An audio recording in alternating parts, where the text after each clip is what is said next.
So you've seen LLCs, LPs, LLPs. What's an LLLP? An LLLP is a limited liability limited partnership. And within the last decade or so, they've become increasingly popular.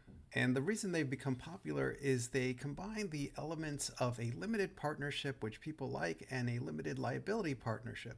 So an LP, a limited partnership, is used very commonly by hedge funds and often by other things like real estate investment funds. And the investors are limited partnerships, and their losses are limited to their investment. They have no personal liability, but each limited partnership needs one general partner who manages it, and that person has unlimited liability. And that's not attractive to many people. And so what they do generally is they have the general partner be an LLC to sort of box in their liability that way. But the paperwork is increasing, and more filings, more tax issues, and one way around that is a recently created legal entity called an LLLP, a limited liability limited partnership. Like an LP, the limited partners' losses are limited to their investment. There's no personal liability, but the general partner also has limited personal liability. So you get that without having to draft around and create new entities like another LLC and do more filings. It's just the provision in there by default. So the general partner is the one who actively manages the day-to-day business, and he has limited personal liability for the partnership's debts and obligations, so contracts, loans, or torts committed by the company or their employees. Limited personal liability, it's limited to what he has invested in it. However, the GP is always still liable for their own personal misconduct or negligence. So it protects the GP from the acts of the the LLP and its employees, but not for things that the GP does himself or herself. And the limited partners, the LPs, as with Ps or LLPs, they have no management authority and they have limited personal liability. So the amount of capital that they put in is the amount that they can lose, but they're not personally liable for stuff that happens with the LLLP for torts and things like that. So to form an LLLP, you have to file a certificate of limited partnership, and often there's an election statement with the Secretary of State.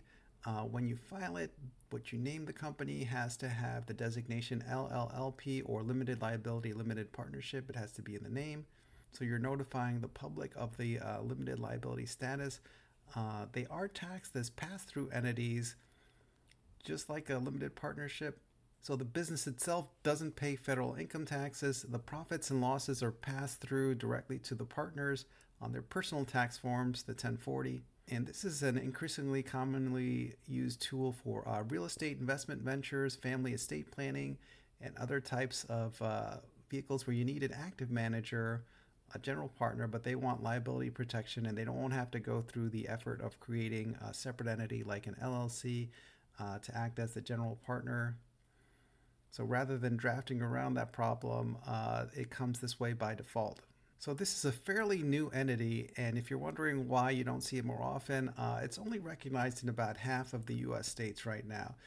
So if you're in a state that has it, great. If you're not, just keep an eye out because states tend to imitate others when they do something that their residents like. So this might be coming to you soon.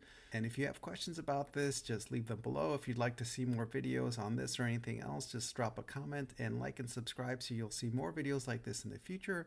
My name is Pete. I'm an attorney with 25 years experience. And if you'd like to work with me either on a consulting or legal basis, just get in contact with me through the info in my bio. And because I'm a lawyer, I'll give you the disclaimer. I'm an attorney, but I'm not your attorney. And everything here is for educational, informational purposes only and doesn't create an attorney-client relationship between you and I. There's no duty to update this information. And if you have questions about your own legal or financial situation, discuss it with your own legal or finance professional. Have a great day, everyone.